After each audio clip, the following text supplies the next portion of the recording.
नमस्कार दोस्तों, स्वागत है आपका अपने YouTube चैनल पर। तुलसी में ऐसा जल भूलकर भी नहीं चढ़ाना, पूरा घर कंगाल हो जाएगा, घर में गरीबी आ जाएगी।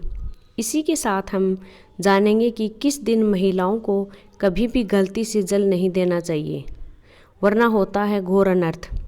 माँ तुलसी के साथ ही माँ लक्ष्मी भी हो जाती है क्रोध। तो पूरी जानकारी के लिए वीडियो अंत तक ज़रूर देखना।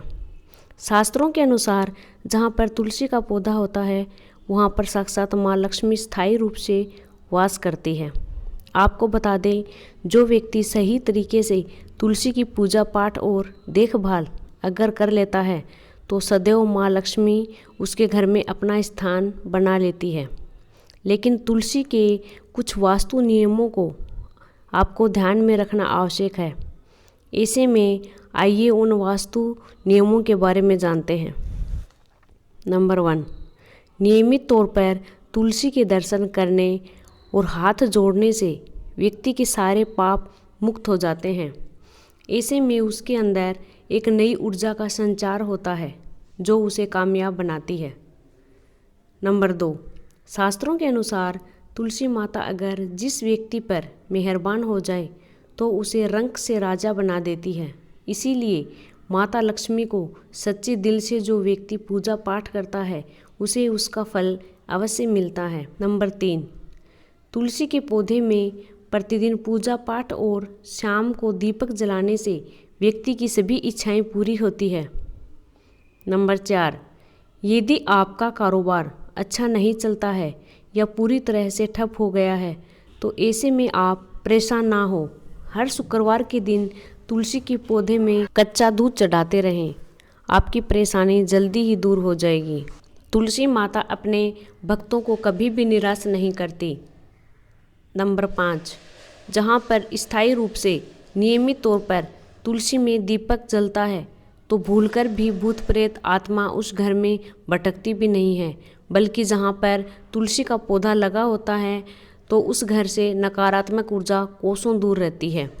नंबर 6, अगर आपके घर में पैसों की तंगी रहती है और घर की जमा पूंजी धीरे धीरे कम होती जा रही है तो ऐसे में आप तुरंत तुलसी का पौधा घर पर ले आएं और नियमित रूप से उसकी पूजा करें और देखिए तुलसी माता का चमत्कार। नंबर 7, 100 गुना फल की प्राप्ति के लिए विष्णु भगवान की पूजा में तुलसी के पत्तों का बहुत महत्व है। कहते हैं अगर आपके पास भगवान को चढ़ाने के लिए कोई भोग ना हो तो केवल तुलसी का पत्ता चढ़ा दें, वो प्रसन्न हो जाते हैं। वैसे तो प्रत्येक देवी देवता की पूजा में तुलसी दल का उपयोग किया जाता है, लेकिन भगवान शंकर और गणेश की पूजा में तुलसी का उपयोग नहीं किया जाता है। नंबर 8, अगर आपके बच्चे को किसी की बुरी नज़र लगी है तो उसे बचाने के लिए तुलसी के 7 पत्ते और 7 काली मिर्च के दाने मुट्ठी में लेकर बच्चे के सिर से पैर तक 7 बार उतारकर घर के पीछे की तरफ रख दें, सब ठीक हो जाता है। नंबर 9, परेशानी को जड़ से खत्म करने के लिए और बीमारी को दूर भगाने के लिए शाम होने से पहले 4-5 तुलसी के पत्ते तोड़कर तकिए के नीचे रखकर सो जाएं और सुबह होने के बाद पत्ते खा लें। धीरे धीरे आपकी सभी समस्याएं खत्म हो जाएगी। नंबर 10, ज्योतिष शास्त्र के अनुसार कहा जाता है कि तुलसी माता की माला पहनने से बुधवार को गुरु ग्रह बलवान हो जाते हैं। ज्योतिष अनुसार कहा जाता है कि तुलसी की माला पहनने से सभी प्रकार के सुख मिलते हैं और कोई बुरी नज़र कभी नहीं लगती। तुलसी की माला पहनने से पहले इसे गंगाजल और धूप दिखाना चाहिए। नंबर 11, यदि आपका हर कार्य असफल हो जाता है तो ऐसे में आप तुलसी के पौधे की जड़ को लेकर उसे गंगाजल से धो लें। इसके बाद इसकी ठीक तरह से पूजा करें और फिर पीले कपड़े में बांध कर रख दें। धीरे धीरे आपकी सभी समस्याओं का अंत हो जाएगा। नंबर 12, जो व्यक्ति तुलसी के पाउडर का इस्तेमाल करते हैं तो वो हमेशा भयंकर से भयंकर बीमारी से बचा रहता है। तुलसी का पाउडर कई अनेकों बीमारियों को जड़ से खत्म करता है। नंबर 13, जो व्यक्ति सच्चे दिल से तुलसी विवाह करवाता है तो सभी देवी देवताओं की कृपा उस पर बनी रहती है। तो माता सदैव उसके साथ रहती है और उसके हर बिगड़े कार्य को पूरा कर देती है। नंबर 14, तुलसी को कौन सी दिशा में रखें? आइए जानते हैं वास्तुशास्त्र के अनुसार तुलसी का पौधा लगाने के लिए उत्तर दिशा या उत्तर पूर्व दिशा या फिर पूर्व दिशा का चुनाव करना उत्तम माना गया है। नंबर 15, तुलसी का पौधा कभी भी घर पर लाएं तो बृहस्पतिवार के दिन ही लाएं और सुबह के समय लाएं, और ऐसे में गलती से भी तुलसी के नीचे ना ही शिवलिंग को रखें और ना ही गणेश की प्रतिमा को। इस बात का विशेष ध्यान रखें कि तुलसी पर कभी भी गंदा या अशुद्ध जल नहीं चढ़ाना चाहिए। हमेशा साफ शुद्ध जल का ही उपयोग करें। अगर जो पानी पीने के लायक ना हो तो ऐसे जल का उपयोग तुलसी जी में ना करें। अगर आपके घर की तुलसी छत पर रखी है तो निश्चित रूप से आपके घर की उत्तर दिशा में चींटियां निकलनी शुरू हो जाएंगी।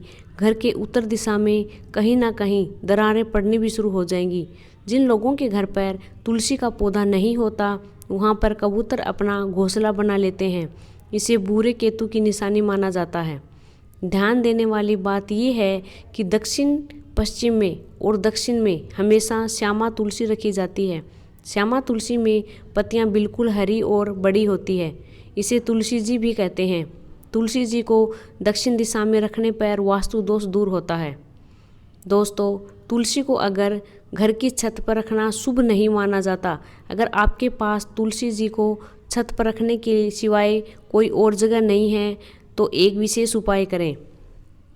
तुलसी को कभी भी अकेले ना रखें, हमेशा उसे केले के पौधे के साथ रखें। दोनों पौधे बिल्कुल पास में रखें और इन्हें मोली से बांध दें। इससे आपको वास्तु दोष की हानि नहीं होगी। सबसे ज़्यादा महिलाएं जो सवाल पूछती है वो ये है कि क्या मासिक धर्म में तुलसी की पूजा की जा सकती है? क्या महिलाएं तुलसी को मासिक धर्म में जल चढ़ा सकती है या नहीं? तो जानिए इसके बारे में, अभी जान लेते हैं। दोस्तों, मासिक धर्म के दौरान औरतें अपवित्र होती हैं और इसीलिए मासिक धर्म के दौरान कुछ काम ऐसे हैं जो नहीं करने चाहिए। जैसे अचार को हाथ नहीं लगाना चाहिए, वह खराब हो जाता है। मंदिर नहीं जाना चाहिए, चौराहे पर नहीं जाना चाहिए क्योंकि इससे बुरी नज़र लग सकती है। ऐसे ही पौधों में पानी भी नहीं देना चाहिए, इससे पौधे सूख जाते हैं। और कोई भी धार्मिक कार्य भी नहीं करने चाहिए। इसीलिए आपको मासिक धर्म के दौरान तुलसी को भी जल नहीं चढ़ाना चाहिए। तुलसी व्रत भी नहीं करना चाहिए। तुलसी के पास भी नहीं जाना चाहिए। तुलसी अपवित्र हो जाती है। तुलसी की पवित्रता का खास ख्याल रखना चाहिए। दोस्तों, अगर आपके घर में भी तुलसी का पौधा है तो उनकी अच्छी तरह से देखभाल अवश्य करें। तुलसी माँ आपको सुख, समृद्धि और ऐश्वर्य प्रदान करेगी। अगर यह जानकारी अच्छी लगी हो तो वीडियो को लाइक ज़रूर करें और कमेंट बॉक्स में जय माँ तुलसी अवश्य लिखें और साथ ही साथ मेरे चैनल को सब्सक्राइब करें। धन्यवाद।